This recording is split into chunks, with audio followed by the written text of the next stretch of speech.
各位網友大家好，我係靈芝。歡迎大家一齊討論分享嘅。咁呢輪咧丙火都好熱門啊。咁我哋講下丙火啊。丙火嘅人咧唔係咁無情嘅，尤其是係丙火係講義氣嘅。佢本身咧好相信自己身邊嘅人咧係好了解佢，同埋咧好諒解佢嘅。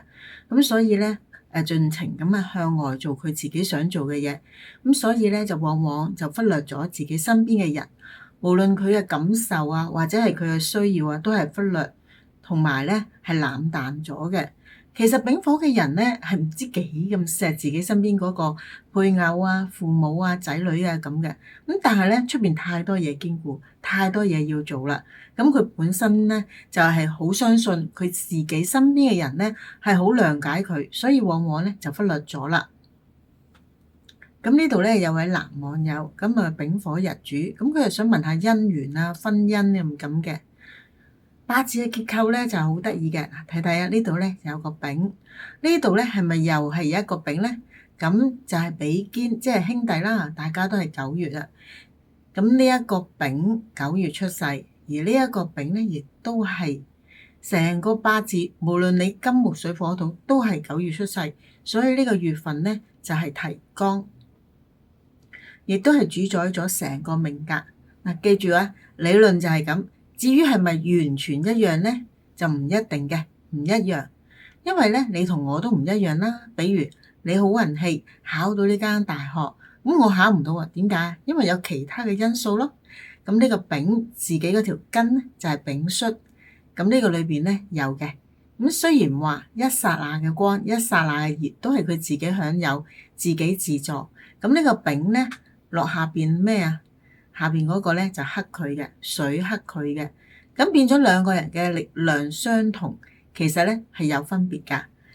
如果追女仔嚟講，一個強實追到啦，同埋叫長腳一定叫到㗎。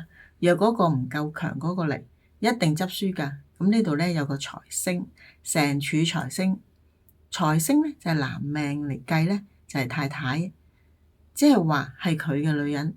係佢嘅妻妾，咁我哋稱之為女人咧，就即係話同佢有關係嘅女性。但係我哋講妻咧，就係話喺法律上高簽咗字嗰啲咁樣。想問啦，如果呢個人佢想求偶，或者係揾對象，或者係想結婚嘅話，咁邊個優勝啲啊？呢個啊，定係呢個優勝？原因點解啊？我克者就為財啊嘛，即係話能夠我克得到嘅就為財。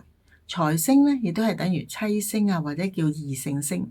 咁喺呢度嚟講咧，兩個力勢比較，呢個丙頭先講過強噶嘛，因為丙戌喎，呢個係弱。